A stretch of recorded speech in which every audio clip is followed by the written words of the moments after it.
All right, welcome to Tales from the Ditch. This is Sean, the handsome one, and with me is co-host Seth, junior co-host, here by contractual obligation. And we have an excellent we have an excellent guest today. It's her second time appearing on Tales from the Ditch. It's my cousin, Shelly. Welcome, Shelly. Thank you. Good to be here. Yeah. How are you doing? I'm doing really well, and I'm excited about this recording setup because I feel like last time I was here, I interrupted a lot, and now I can just watch the circles. And if I see your name light up, then I know not to talk. Well, we still walk all over each other somehow, even with this advanced technology. So it's okay. We'll give you the benefit of the first one to talk, I think. Seth. Right. Well, it's good to talk to you. It's been a little over a year, maybe almost a year and a half since the last time we talked, last time you were on this show. And the world's a little bit different, I think. We've got a global pandemic going on, and you are back in the United States again, but you went back to West Africa between the last time you talked and now, right? And so how was that? It was good. It was kind of funny because last time we talked, was I back for Ebola, or was I was just talking about Ebola? I can't remember. You were talking about the potential, yeah. Okay. Because, the timing is funny just in terms of, like, it happened in April, and then I was supposed to come home, and then I came home a little early for that, and then now for this. So, I don't know. This is my second, massive infectious disease hitting the world in America time. But you were scheduled to come home for a while anyways, right? Yeah. We just came back about 3 weeks early because it was pretty stressful anyway. Like, I'm really glad that I already had my head in the leaving West Africa, coming to America space. But we had bought tickets that obviously got canceled. And it was actually super stressful. I have a lot more, empathy for elected officials right now, because it was one of these things where I was like, make a decision, and we have option or, information piece A and B on the table, and we would make a decision, and then information piece C would suddenly become available to us. And we were like, well, now do we, stick with the decision we made, or do we go with it? It was a little stressful. So because my teammate, I work with a couple, and she is due in July with their first baby. Gosh. And he has asthma pretty bad. So. Oh my gosh. And, we're 2 days from the airport. And so I had watched a Joe Rogan episode, or listened to a Joe Rogan about COVID, early on in the game. And I'm part of a Discord community that's international. So I was hearing about all this COVID stuff around the world kind of before America was starting to freak out about it. Right. And I was like, this seems like a big deal. And then I watched this Joe Rogan, and it totally freaked me out. And actually called my leadership and was like, hey, what are we doing? Do we have any, basically, what am I supposed to do? What are we doing? And they're like, I don't think that, it's not their fault. They didn't know, this was kind of out of nowhere. And they were kind of basing their decision-making up on Ebola, which was, centralized to West Africa. So they were like, I really doubt that planes are not going to fly, or they're going to stop flying here, Shelly. It's going to be okay. You're kind of freaking out. Maybe stop watching so much, social media. I think you're kind of, and because I kind of had a little cry and stuff. I'm kind of like a pre-freak outer. I generally do my freak out, and then I'm to go. So get it out of the way. Yeah. So that happened on a Friday, and then I think it was Monday. The airport was like, okay, 48 hours, we're shutting down. Yeah. Now, was that the local airport was shutting down, or the travel ban from incoming Europeans and Mediterraneans that the U.S. enacted? Trying to remember the timing on that. I think the U.S. enacted their travel ban, but at that point, we still weren't freaking out because we could come home as U.S. citizens. It was just like had to enter. Okay. You had to enter through certain airports, but then the country shut down their national airport with like a 48 hour notice, and so then we're like, okay, and there's just so many factors. There's like so many factors going through your head. Like a teammate was like, okay, well, I think I could have this baby here. I think I could do that. Like she was kind of like bummed about it, and the healthcare system isn't awesome, but we're like, we could do it if we had to. And then the State Department's did a great job, and I'm super, super grateful for them. They got us home in the end, but they send out these really dramatic sounding emails like, if you do not make this flight, do not plan on leaving the country until airports open back up, and we don't know when that will be. Right. So we're getting all these emails, and we're like, do we take a flight? Do we not? And I will spare you the like day by day, hour by hour, play by play, but it was just like we would make a decision, and then we would get a new piece of information, and we were starting to drive to the Capitol, and then we heard that the country was gonna like shut down the Capitol so that you couldn't leave up country. Once you got to the Capitol, you couldn't leave. Like, oh geez. Are we gonna get to the Capitol and like not make a flight and then be stuck in the Capitol? Because really the Capitol is not where you want to be when something like this happens. Yeah, really. And then we have the added bonus of political turmoil in our country right now. Just elections and legislative elections and presidential elections are going to happen. And there were just so many factors. So I feel like I'm going way long. But all that to say, it was a stressful time, and I'm happy to be back in America. Good. We're glad to have you. And I'll just say that the longer you can go, the better, because Seth and I aren't good content creators necessarily. We've tapped the well. I'll tell you one extra thing then, if you don't mind. I mean, please. I'll just say, like, it's so crazy because my brother was like, it sounds like a spy movie. We didn't think we were going to make the U.S. State Department chartered flight. They said it was too full. And so, but then they were like, but we have this other flight that we're like helping organize through a different airline. And it was a commercial airline. It was going to be literally double the price. And it was going to be, you go to this like sketchy little travel agency in the Capitol with cash only, USD cash. And like, we didn't even have the amount that they were asking for, but our organization was going to front us the money. And it was just like, is this even like real? It was like, bring your USD in cash to this office and like, we'll write you a receipt, but we don't even know if this flight is going to happen. And then ended up the flight didn't happen. So we're like on the road to the Capitol, and they call us. They're like, yeah, this flight isn't going to happen. And then we're like, okay. So we stay a day outside of the Capitol until we like get more information. Like, is this other flight going to happen? And then we got an email, and it was like a mind game. I know they weren't trying to play a mind game with us, but it definitely felt like they were playing a mind game with us, because the first thing it said was, please keep in mind there are way more people that want to get on this flight than seats for this flight. Oh, gosh. So you're like, oh, okay. And then they were like, and here's your arrival time. Please be there only 15 minutes before. Have all your paperwork ready, and we'll see you there. And so it's like, getting on this flight or not, just tell me. But I don't think they can. I mean, I don't think they can, because it's just so, like, the airport itself, it wasn't going through the airport. Like, the State Department was handling all this themselves. So I've since talked to like other expats who have taken these repatriation flights, and it's just, I think it's just like a logistical nightmare. Like, they're trying to get everybody out of every country that they have people.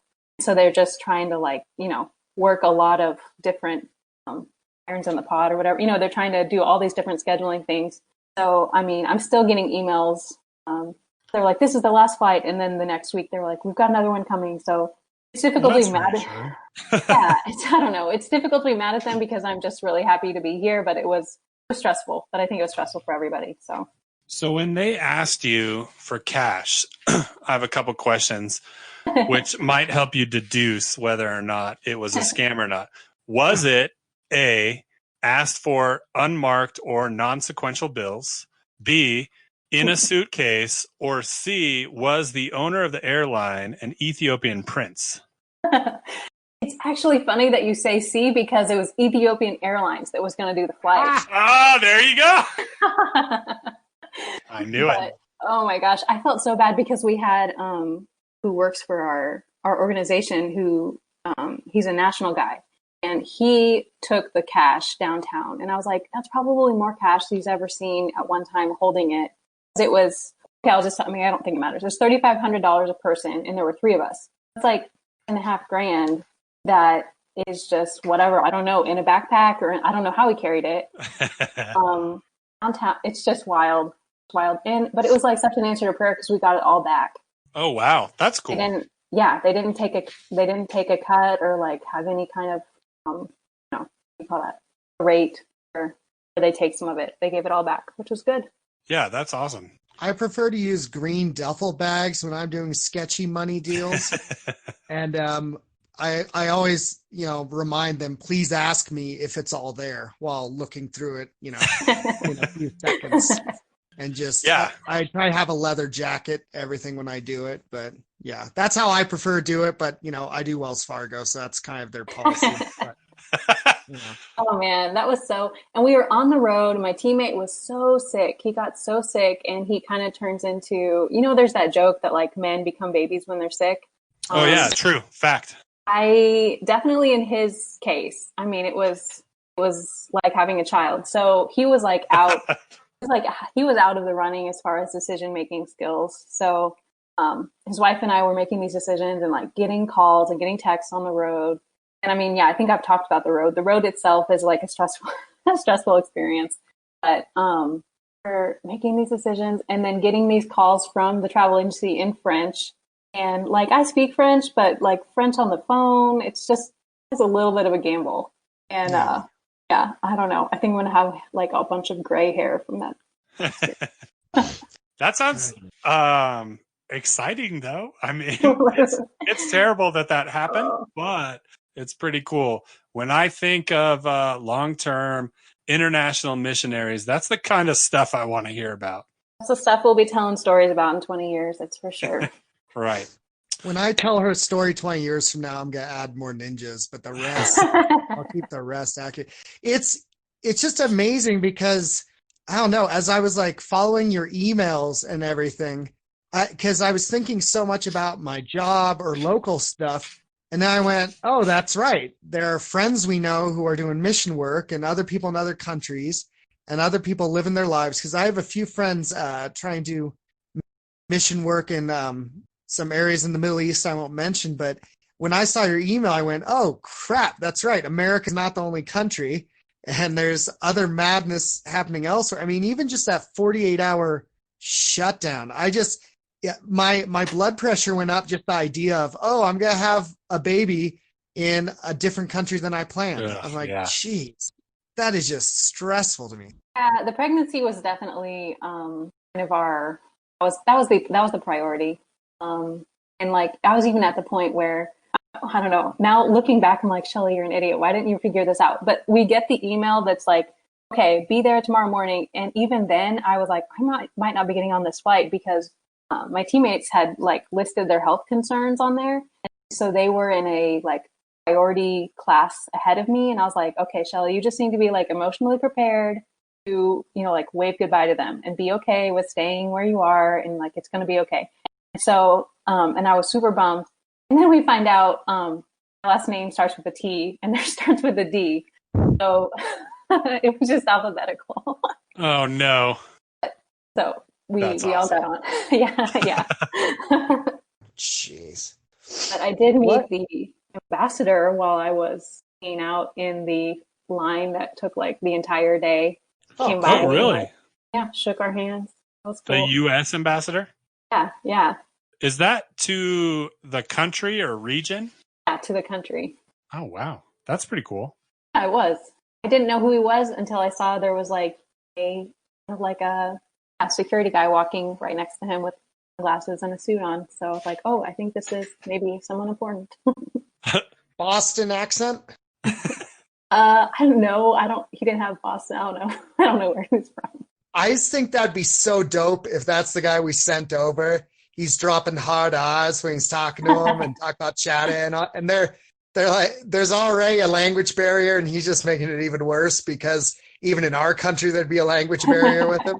I just want us to send over all the people from like Philly, Boston, New York, send them to everywhere proper and just botch all these things with their language. Oh, it's funny that you say that because there's a team, we call them the Texas team. There's a Southern Baptist team that comes out to our area. And the Texas team. Good name for a Southern Baptist team. Well, and they're legitimately, from Texas. And so, I mean, you can understand, you can imagine their twang or their Southern drawl. Oh my gosh. I just want to have the French ambassador in the room with the Boston guy or someone from like South Kentucky, and then throw in someone from Russia and just, oh my gosh. I would love to be a fly on the wall. That'd be amazing. And I want them to negotiate the most serious matters possible, all while they're hungry and with bad ventilation in the room. I just think, it could go so wrong and so wonderful. I'd love to record it. But was Ambassador nice though? Pretty cool to you guys, or? Yeah, he was. He was kind of doing the like public official thing. He would like, "Where are you from?" and like say one like memorable thing to you, and then move on to the next person in line. So he was nice. Nice. I don't trust him.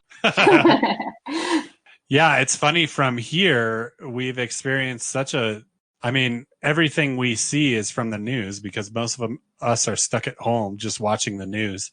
And, we like to do a lot of satire with our public officials and everything, but it's just been extremely interesting listening to the difference just in the linguistic power of other public officials from other nations compared to ours. It's been actually kind of comical. But either way, I'm glad that they were effective and efficient in getting you out of there. So I guess it's a good thing, right? Yeah, they. I read somewhere they've like repatriated 80,000 Americans, which is a big deal. Yeah, really. Jeez. Now, how is it? Okay, so I know here there was kind of like a little bit of worry, and people were panicking buying toilet paper, but I know it's different from country to country. Like if you look at how our police act in the street versus, police in Thailand or police in China or crowd control in the Ukraine versus crowd control in Reno, was there a presence at all of like nervous security guards or nervous police, or people were kind of tense through the streets? I mean, what was kind of the vibe of the people? So like I said, we've been having political stuff happening too. So it's kind of all like mixed together right now. March 22nd, we had legislative elections, and in the city 2 hours from me, like 60 people were killed. Oh, and gosh, because of protest? Yeah. Wow. And all these bad stories that I didn't actually even find out all of it until I got here. And that's just part of like country, like the news system, and people don't trust the press. And I'm like, no, you should trust what's happening. And then I like find out these kind of things where I had heard like maybe 30 people and I hadn't heard these other things. And then I was talking to a friend once I landed here, and she was telling me like these other facts. And I was like, oh, I see why people don't trust the press. Like, yep. Where was I going with this? I don't even know. Oh, so yeah, I guess there's a lot of that tension, and it's just kind of a mixture of the two. Honestly, people were starting to kind of take it seriously, but I'm sure you've seen like the memes, and you guys know, like in places, basically the continent of Africa, India, these places, like social distancing just isn't even a possibility. Like it cannot happen.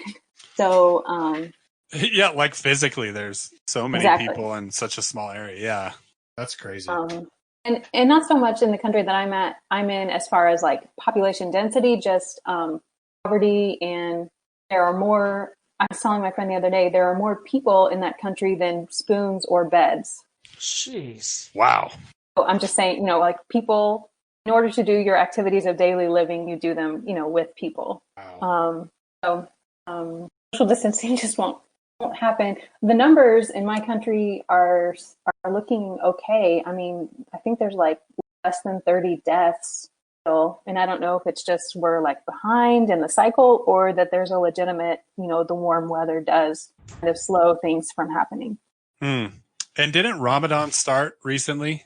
That was Yeah. after you got back, huh? Yeah, Ramadan started a couple days ago, maybe Friday. Okay. Yeah. That's a rough time to be there, kind of, right? Or it's just Yeah, it is because again, my region of the country is just a little more like volatile, and the two people group, like the people group that I work with and their neighboring tribe, their neighboring people group have this like very long held, I think it's like spiritual, economic, social, it's like on every level they hate each other basically. wow. And anything like 40-day fast or legislative elections or anything has the potential to kind of light a powder keg, violence. So honestly, just another reason I'm kind of glad to be here right now. Yeah. Jeez. I wonder what that looks like celebrating a religious holiday in quarantine, because I know with they were talking about Passover in Israel and Palestine. They were talking about just that the people were in their houses and that they haven't really been confined like that since World War II. Even during some battles, they still would go out and celebrate. And I'm wondering what that looks like for Muslim people right now. Because I'm trying to remember, Ramadan, is that where you're supposed to take the trek to Mecca, or is that a different holiday? That's a different holiday. The Ramadan is Okay. when, they stop eating when the sun comes up, and they can start eating Okay. again and they can stop seeing the hairs on their forearm. Basically, at night, Wow. they can eat. Jeez. So they fast during the day, and that means no water. Oh, wow. Really? Yeah. So Yeah, that would make me pretty grumpy. I'm just going to say. Gosh, freaking Boston ambassador coming up to a bunch of hungry Muslims saying stupid crap. And oh my gosh, that's amazing. See, you have an interesting life, because I know there's like a lot of volatility, like it's unsure, and there's a lot of interesting stuff happening, especially with the elections. I don't know. I think it's so cool how God is working with you, because you will look back and go, okay, well, I can't say it was boring. And it wasn't, it's not like you were sitting at home going, I wonder if I, visited enough places, or if I got to see people outside my comfort zone. Because it seems that's your whole life is outside what most people would be their comfort zone. It's just, that's so interesting. Even you said, so the people you work with, how far away are the people who they have issue with, who there's hostility? I mean, they're neighbors. And it's not like this is like an everyday thing. It's just in times of tension like we're in now, it boils out. My everyday life isn't that exciting. I was trying to explain this to someone the other day. Like, my life is not like the movie Blood Diamond. Like, don't picture that. Okay. But at the same time, like, the buffers in place for to stay not like Blood Diamond are not as thick as they are in America, or as I would like them to be. You know what I'm saying? Like, it's not like Blood Diamond, but it's not outside the realm of possibility. Sure, yeah.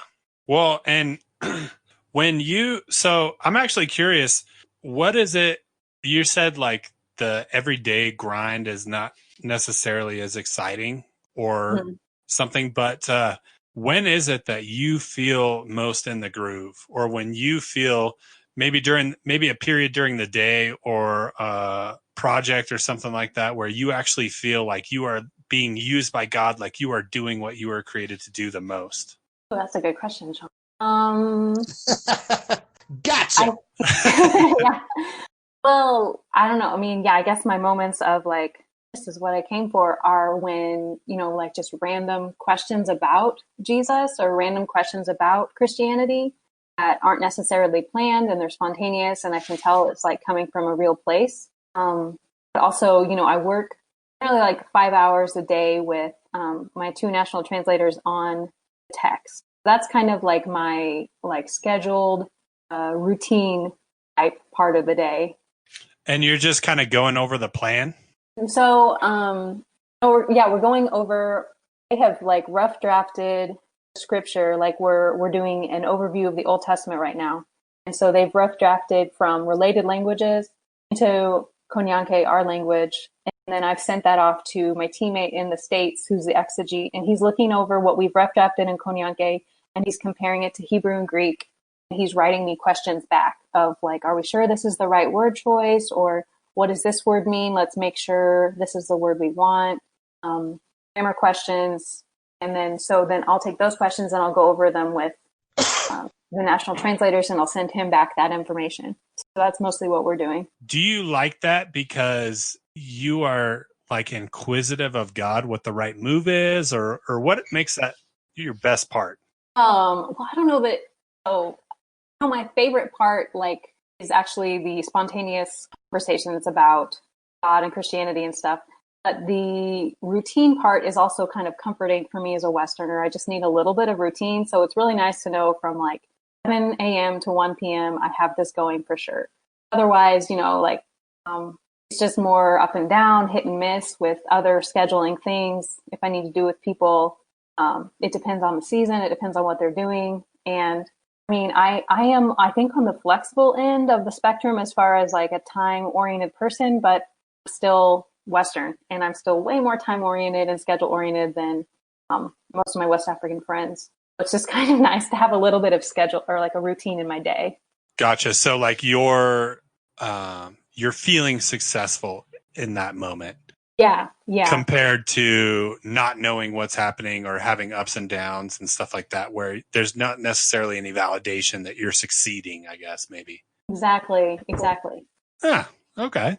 Well, that's it. Funny because that's the exact same way I feel here, not being used by God in a missionary context, and same thing. Yeah.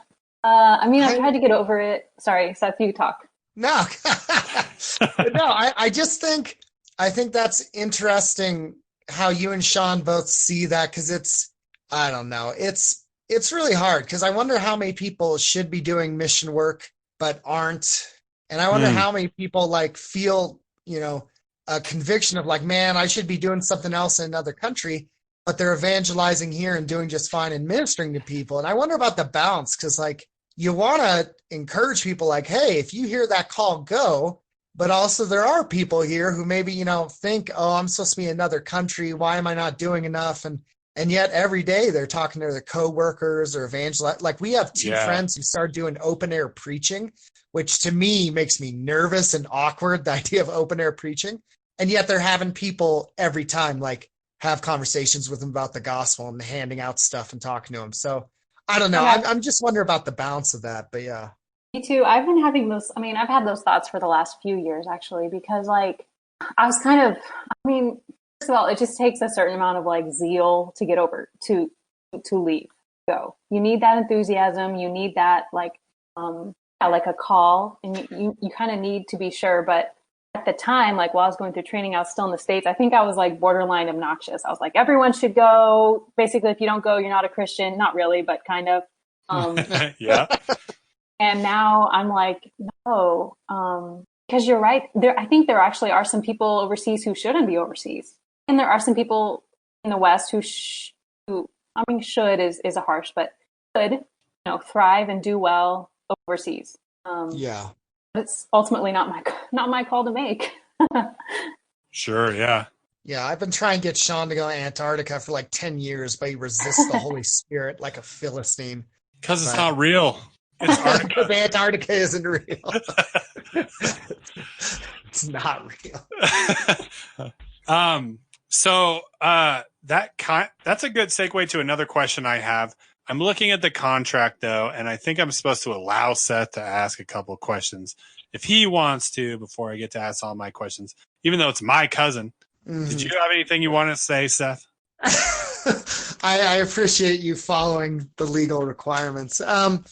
Well, I don't know. There was one I kind of thought of, like, it's easy, I think, to be excited when you start a new thing the first year, the second year, maybe even the third year.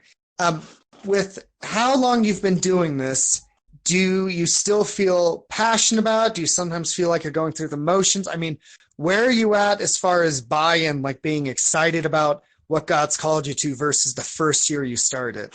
Another awesome question. All right. I do feel like I have become more, I don't want to say pessimistic, but realistic in my goals, like as far as a timeline And just looking back at, as an organization, they have us make goals every year, and I'm just looking at some of my goals from the past. And oh, Shelly, you just want to change the world, and I still do want to change the world, but like it's going to look differently than I thought it would, I think. And I'm also in this kind of weird, I don't know if it's a crossroads, but like I am 33, and I'm like, oh, do I want to be a mom and a wife? And like that's going to happen. How's that going to happen? So. I don't know. I'm feeling a little like push and pull there. The plan is still to return, but I am kind of, I don't know what the word is. Curious? I don't know. Yeah. Open to other possibilities, or confused, not confused in a bad way, just kind of like crossroadsy, I guess. I can start asking crappy questions if you want. Like, what are your top 10 celebrity crushes? Or something like that. I think that's interesting. So, you're considering, like, ultimately, I guess just because I feel like I kind of know your heart just based on conversations we've had, you're saying, God, like, where are you leading me in life? Like, is this a permanent thing, this missionary thing, or do you have maybe other plans or something like that? That's a hard question to answer. So, like, when it comes down to it, Seth, you and me, we're kind of like, I don't know how you would put it, maybe Reformed anti-Baptists or something like that. And Shelly, I don't know where you would put yourself among this tiny distinction of maybe church type and Christianity sect and things like that. But my question is, and I'm curious about your background, but my question is, how do you hear from God, or how do you hear what the Lord is telling you to do with your life? Wow. If you do, or just make something up. Oh, is that all? That's right. I don't think I'm going to have any like crazy answer that's going to astound you.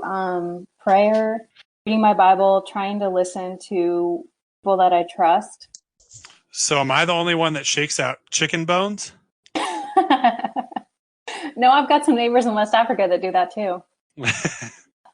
So yeah, like it's revealed to you, but you never hear or have heard maybe an audible thought or voice from God? Oh, okay. This happened one time. And Sean, we'll just tell it. I have okay. I have an older half sibling that I didn't know it existed until 6 years ago or so. And I didn't ever think that I would meet him in person. And I was doing this Advent devotional with my teammate in West Africa, and I was getting ready to come back for Christmas. I was going to spend the month at Christmas. This was Christmas 2000, I don't remember, 16 maybe. And in the Advent devotional that she and I were doing together, it was like, take a minute to pray to God about what he would have you learn this Advent season or something like that. Huh. And I got this word in my head, reconciliation. And I was like, man, that's so crazy, because it was just like there. And I felt like it was from God.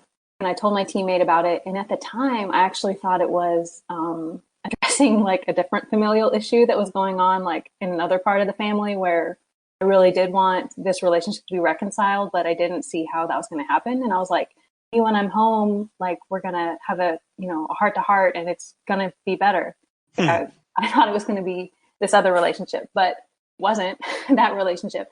While I was home was when I think you Facebooked me maybe and was like, hey, I did this test, and asked me about this issue.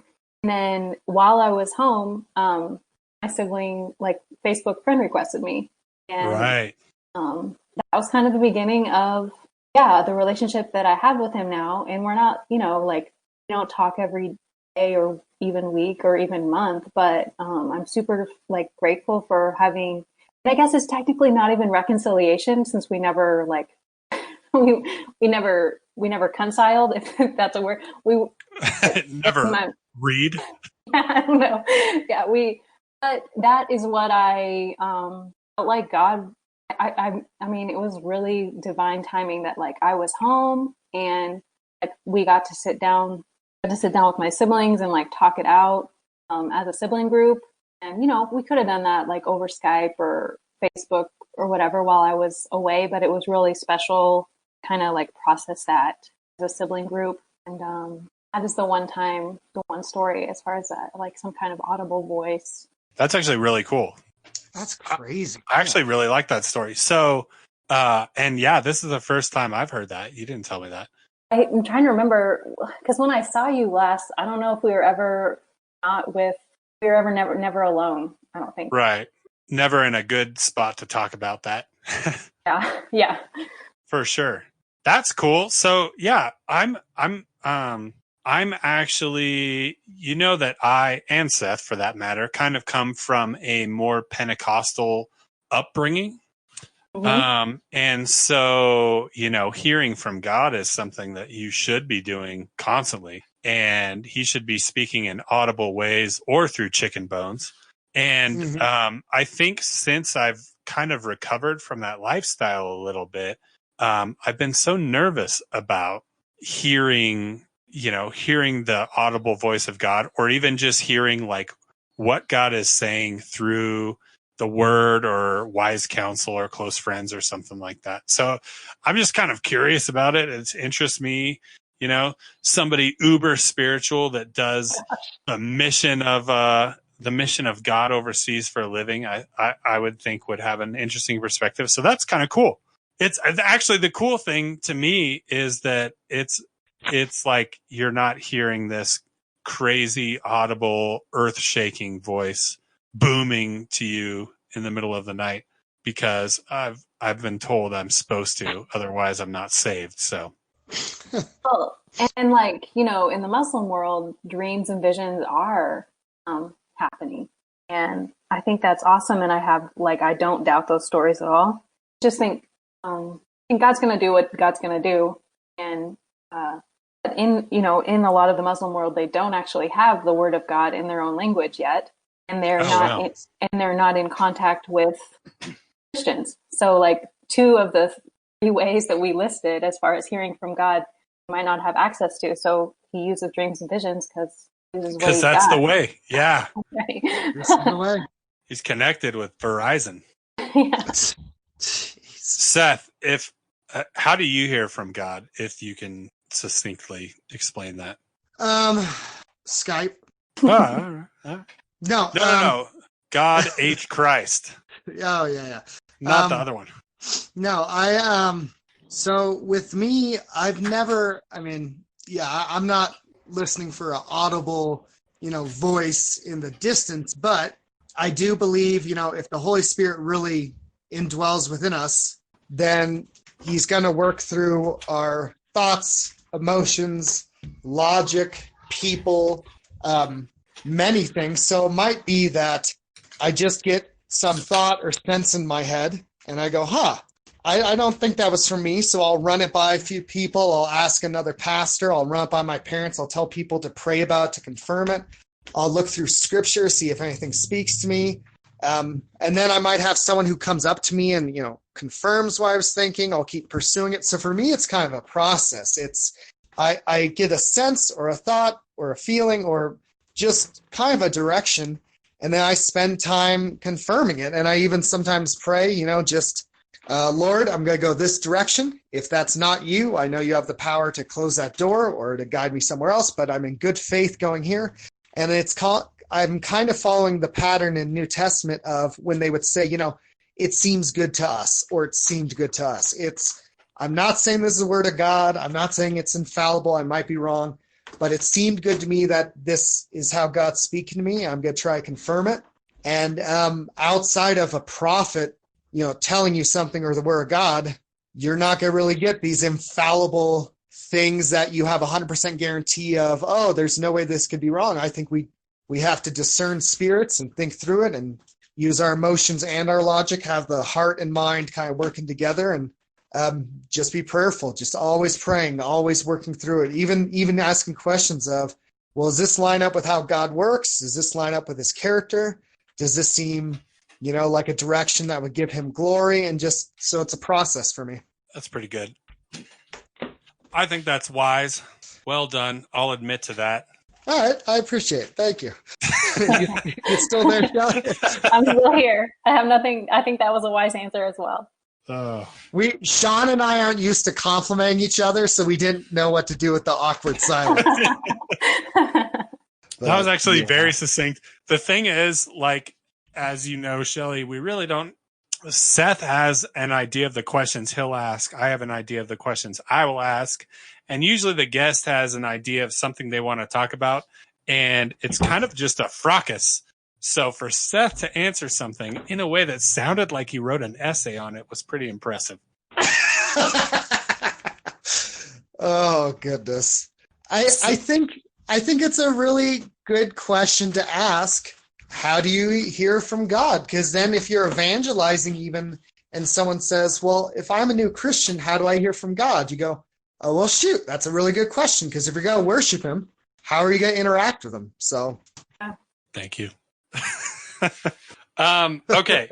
So I am kind of curious, Shelly, since we last talked, it's been over a year. And for the most of it, you've been in Western Africa.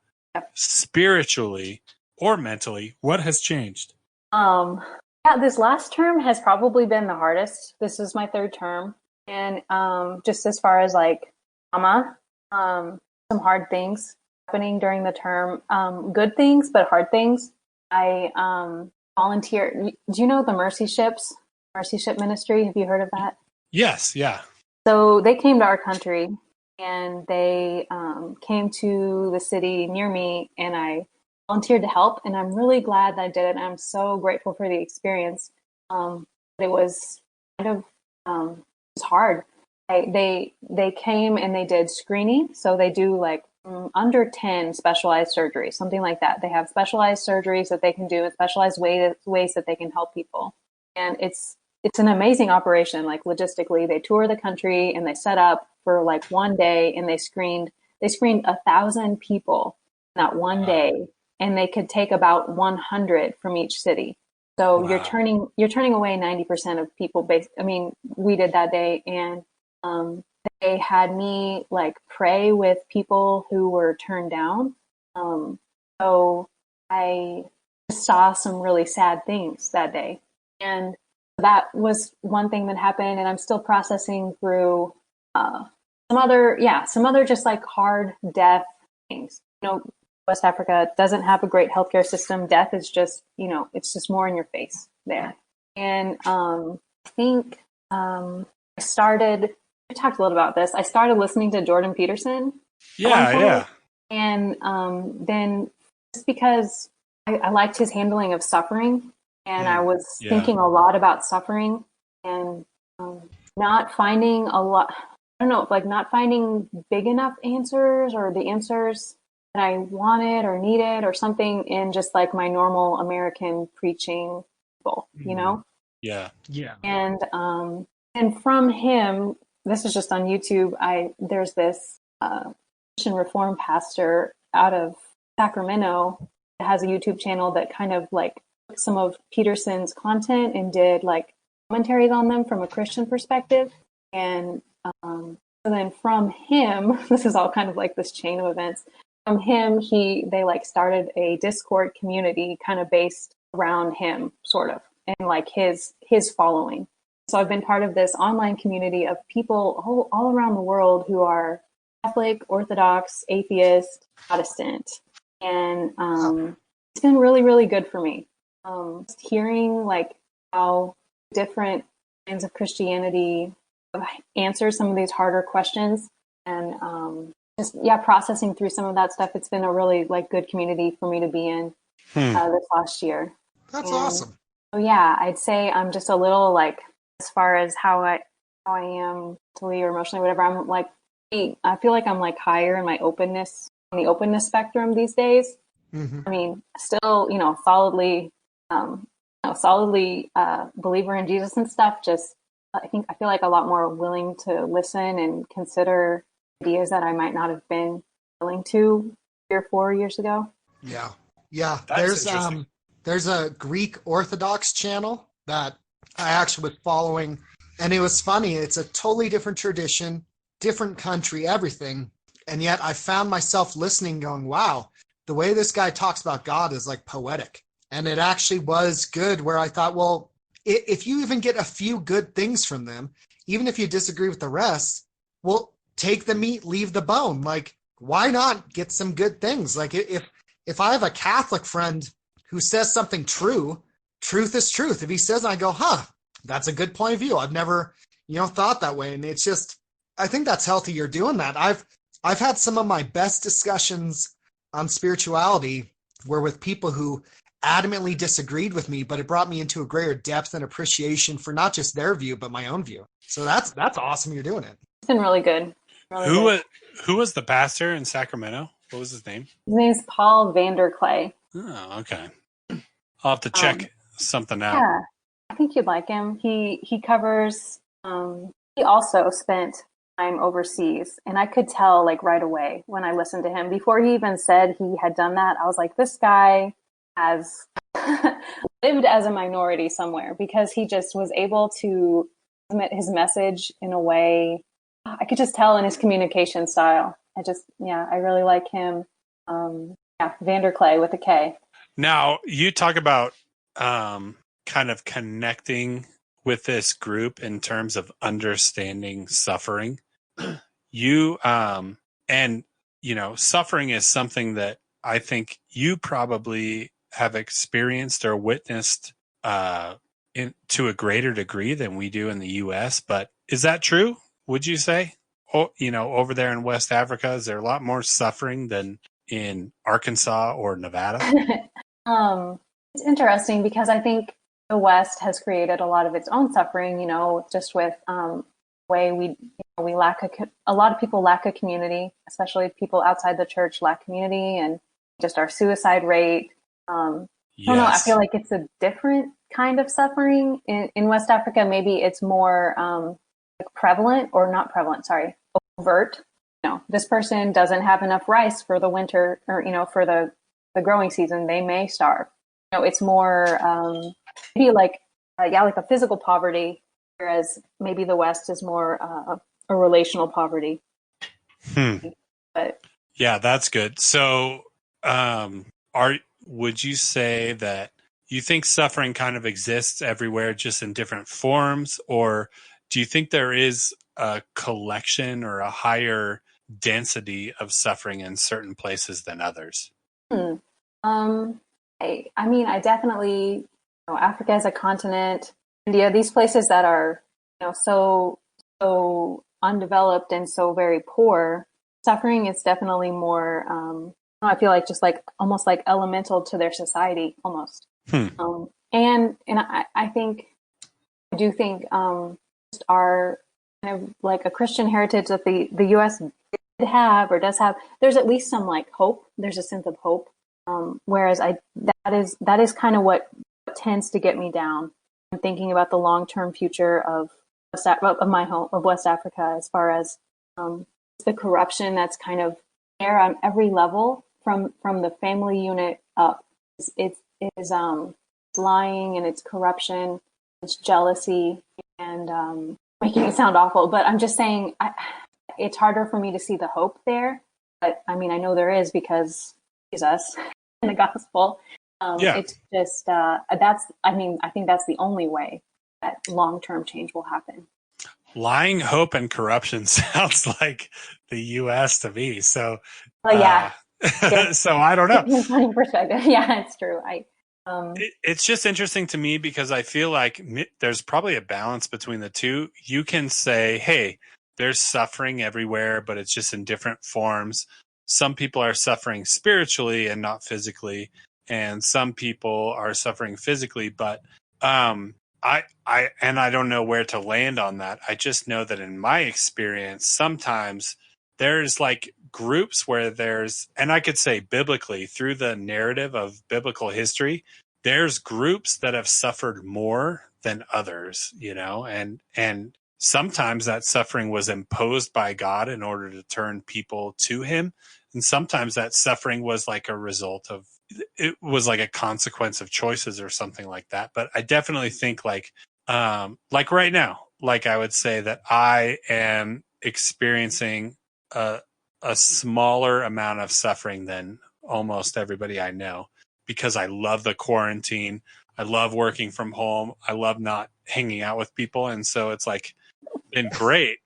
You know what I mean? But it will at some point, I'm sure I will experience suffering and other people won't. But yeah, I guess I'm just saying like suffering isn't something that's, I don't know, spread out or divvied out evenly among people in my experience. Yeah, no, I'd agree with that. There's a book, I don't remember if I mentioned this in the last episode, but Insanity of God. And it's not his real name, but his like book name, Nick, The Insanity of God. You can Google it. He went around the persecuted church in the world and did all these interviews and kind of wrote this book out of the data that he'd collected.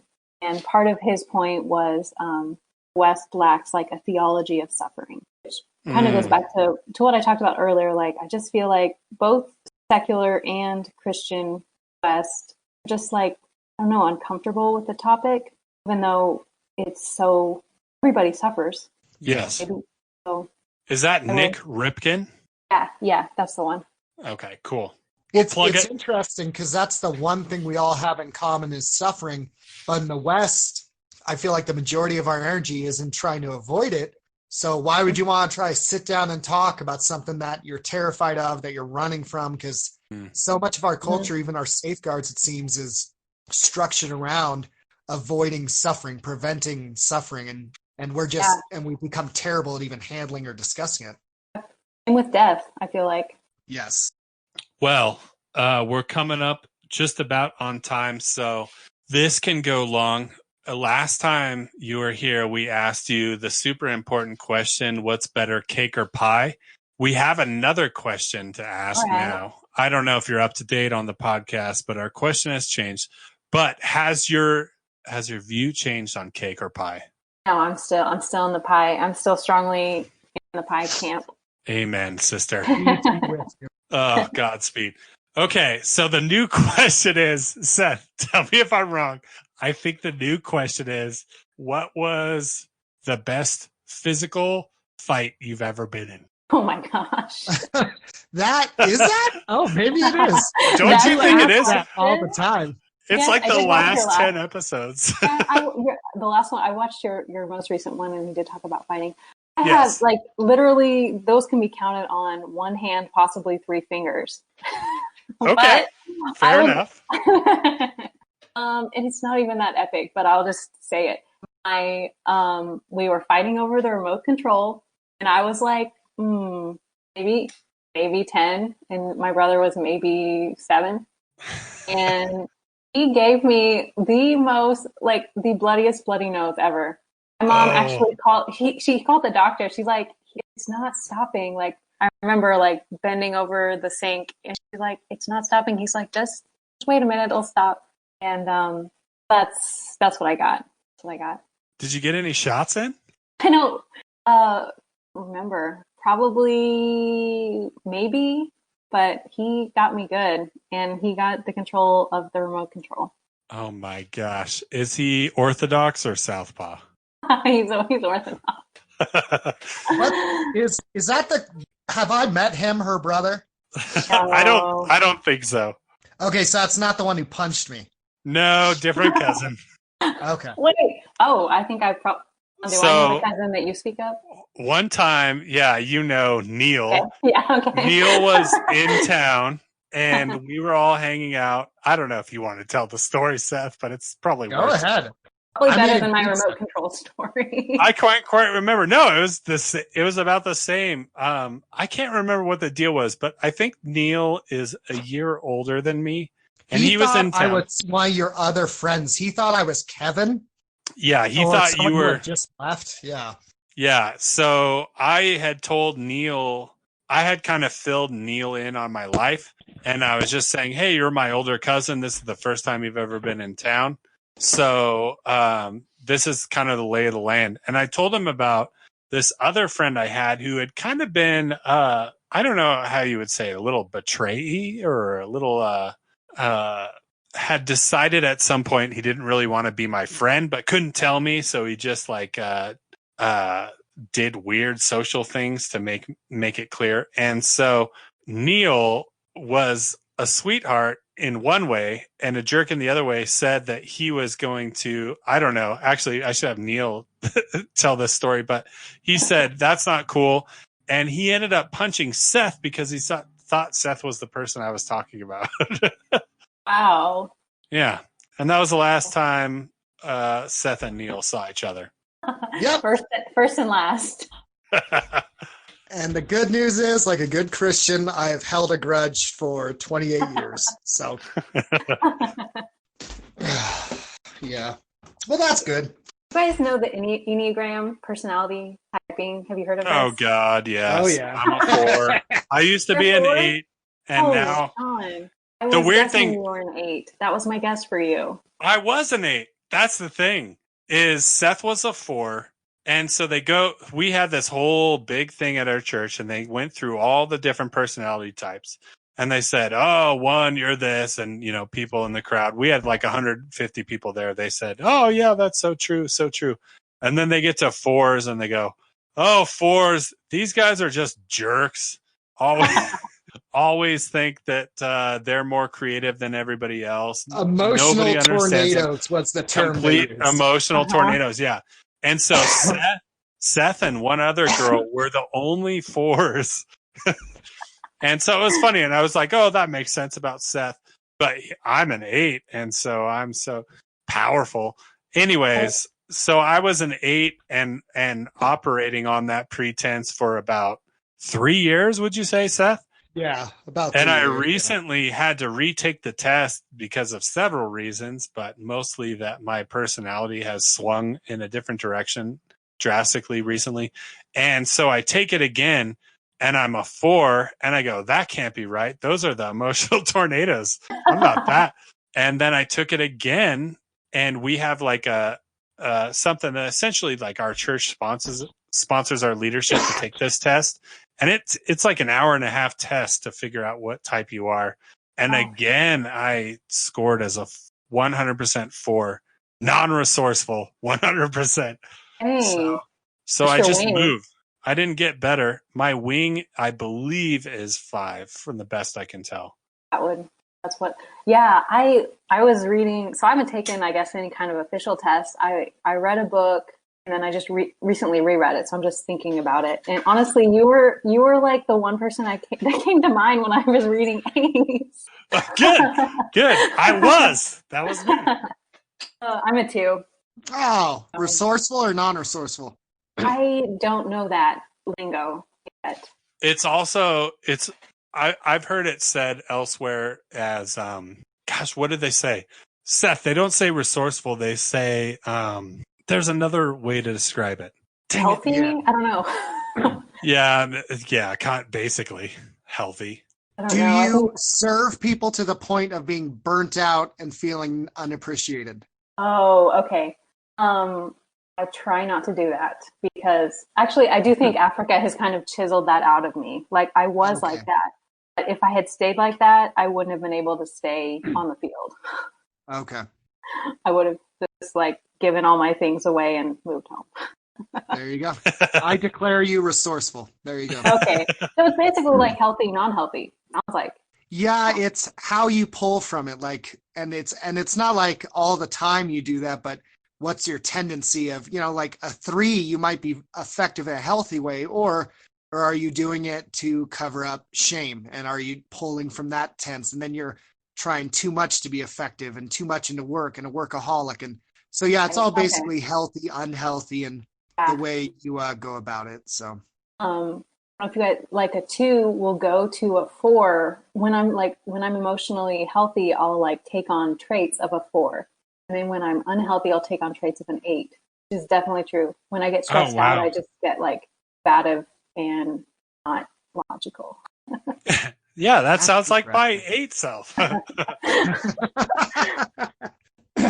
That's awesome. I just kind of wondered because you were my 8 example in my head while I was reading it. And yeah, I think that was completely accurate at the time for sure. Because so like the test that we took basically says, here's percentages for all of these things, because we're all a little bit of each, I guess. And so each percentage was this much of your, say, 8 is non-resourceful or unhealthy or ineffective, and this part is effective. And basically, I scored 90% or above and ineffective or unhealthy in all of them. But the ones that I scored the highest, if you summed up both of the figures, was 8 and then 4. And then as time went on, I think I changed into a 4. And I don't know what the trigger for the change was necessarily, or if the testing was wrong or something like that. But I know that I was tested like crazy when they determined I was an 8, and literally had entered into Bible studies and counseling based on that 8 score. And now it's changed to 4. And so everything's kind of changed quite a bit, which is super weird, because I would always go to a 4 in an unhealthy situation. And so now I have to lean on that as my main thing. I don't know. It's weird. Enneagram's weird. It's practically a pentagram. Just one more, right? Gosh. Oh. Yes. Almost a pentagram. Yeah. But It's not, and that's why we do it at church. Exactly. So I spent basically 6 years, maybe 5 years, thinking or knowing that I was an 8. And just recently, like literally, like in November, found out I was a 4. And I kind of crawled back to Seth and apologized for a bunch of stuff and said, I'm one of you now. And Seth said, there ain't nobody like me. Which is such classic a 4. Thing to say. That's right. No one can understand the depths of my greatness. So yeah, there you have it. Good. Anything else, Sean? That's it. Shelly, did you have anything else you want to talk about or? No, I was kind of like hoping to go out west while I was home again this summer, but who the heck knows? So maybe I'll see you someday in real life, but maybe not. That's a great way. That's a great way to end this. So what does the future hold for your work overseas? Like right now we're almost in May. My current stated plan is October. But I don't know. See previous conversation. Also, presidential elections might change that. My teammates are having their baby in July, and they probably wouldn't go back until like January. So I wouldn't go back too far before then, because I'm not going to be out there by myself for like a whole long time. I think I've been out there by myself for a month before, and like it's doable. It's just probably not a good idea. Yeah, really. Anyway, October is the stated return date as of now. I'm here for a good long while. Yeah, really. And that would be drastically affected by the whole coronavirus and whatever happens with travel and stuff like that, I assume, right? Yeah. Ugh, that's crazy. So what are you doing while you're here? Well, if churches open back up, like I'll speak at my supporting churches, and like generally I'll like go to summer camp or like do vacation Bible schools and small groups and just like talk about the work. But that's not happening right now. I will be doing like, our organization has us go through like a debriefing process, which will be good. That will be a good thing for me to do. Maybe over Zoom, probably over Zoom. Yeah. And I don't know. I'm not at the point yet. I think I'm into my week 3 here where I'm like bored or like crawling up the wall. I'm way behind you guys as far as sheltering in place. Like this was actually, just really good for me to not see people for a couple weeks and make the transition. But isn't it great? And I feel kind of like a jerk too, because I'm not used to going to like a regular body of believers in America. Like I haven't. Sure. Yeah. And so everyone's like, I miss church so much. And I'm like, I don't, but I still love Jesus. And so I don't know, when I was home for Ebola for months on end, I Did we already talk about this? Did I already say this? I don't think so. Oh, okay. Sorry. I organized the 5K while I was home that year. It was like a lot of work, way more time and energy than I thought it would be. So I'm not doing that again, but maybe finding some kind of project to do. Yeah. You definitely did not mention that last time. Is that, and I know this is the part that you don't really like, but is that as a fundraiser, the 5K? I did that to raise money for my teammates. Oh, cool. Yeah. It's easier for me. I think it's easier for most people to raise money for not themselves. Like if I were like assigned another missionary, I would love raising money for them. Yeah, it is definitely weird. I've been doing the same thing in the form of scotch tastings, and it's gone great. But either way, so even though I know you don't like it, do you still need fundraising, and can we put a link on the thing where if people are interested, they could possibly fundraise you? Yeah, I have a link that I can send you. I need to raise my support while I'm home. Perfect. So I'll throw it up there. And I know it seems like every missionary I ever talked to hates fundraising the most, but it is a reality, unfortunately, of the way things work. It's true. And I feel like on the spectrum, I'm a pretty social person, and also being female, I think is part of it. Like, I think men hate it more, just that whole like provide for the family type role. It's insecurity is really what it is. And I mean, I get it. I mean, I'm not a man, but I do think it is legitimately harder for guys. And I do like, but there is a really good book called The God Ask by Steve Shadrach. And he talks about God's money for God's work, asking God's people for God's money for God's work. So basically, if you just chant that like a mantra, it helps. Right on. Well, I guess that's it. All right. Thank you, guys. Fun. Oh, thank you. I appreciate it. We had a lot of good answers to, if I can say, great questions. They were. Fantastic questions. Hard-hitting questions. That's right. You heard it here first.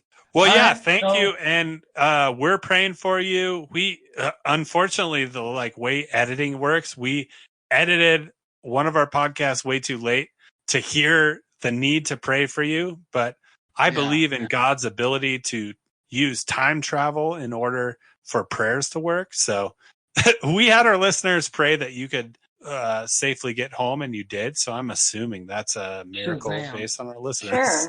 Sure. But other than that, did you have anything else to say, Shelly? No, thank you for praying. I'm happy to be here. Thanks for that. Yeah, no problem. I hope people heard that. All right. So do you want me to close it out or you? Yeah, why don't you close it out?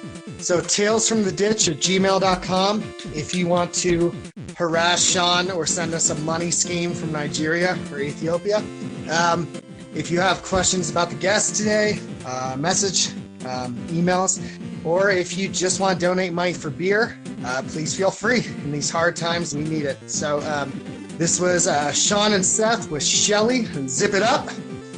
Shelly. Sean? Oh, it's me? Zip it out. Yeah. All right. Excellent.